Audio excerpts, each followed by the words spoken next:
मनवा पेटायला विस्तव लागतो. कोण म्हणतं मनवा पेटायला विस्तव लागतो? इथे तर शब्दांनीच पेटतात बनवे. नुसत्या हुंकाराने डोंगर पेटताना पाहिलेत मी, आणि जेलजीच्या उद्रिका पुढे शेजारच्या व्यवस्थेचं वस्त्रहरण होताना पाहिलेलं मी. शेजारच्या व्यवस्थेचं वस्त्रहरण होताना पाहिलेलं. या कुचकामी व्यवस्थेच्या घराड्यात मी पुरता अडकून होतो, पण माझ्या लेखणीनं बोलणं सोडलं नाही.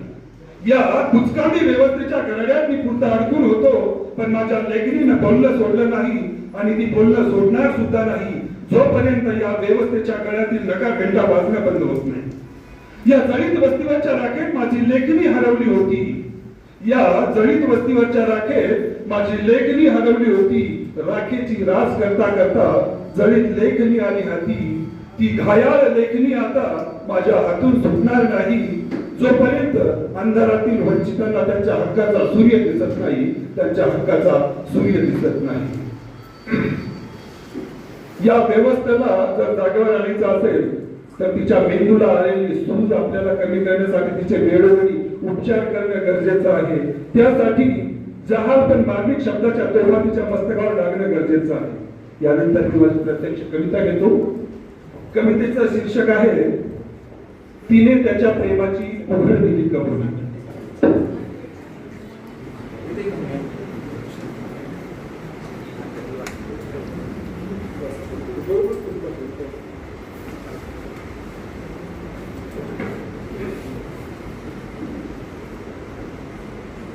कवितेचं शीर्षक आहे त्याने तिच्या प्रेमाची उघड दिली कबुली. त्याची आणि तिची मोर्चात ओळख झाली. त्याची आणि तिची मोर्चात ओळख झाली.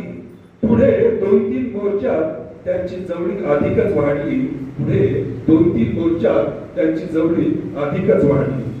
तिच्या ओढीनं तो एक मोर्चा सोडत नव्हता.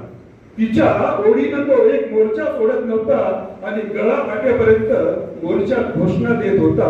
गळा फाटेपर्यंत मोर्चात घोषणा देत होता.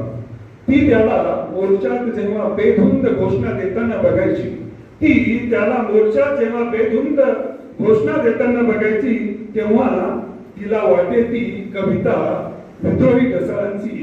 तेव्हा तिला वाटे ती कविता विद्रोही ढसाळांची. त्याला आता तिची लतच लागली होती. त्याला आता तिची लतच लागली होती. ती सुद्धा वाट बघे गर्दीत त्याच्या दिसण्याची. ती सुद्धा मोर्चात वाट बघे त्याच्या दिसण्याची. गर्दीतला तो आता मंचावर दिसू लागला. गर्दीतला तो आता मंचावर दिसू लागला. तिच्यावरच्या प्रेमात तो नकळत विद्रोही बनला. तिच्यावरच्या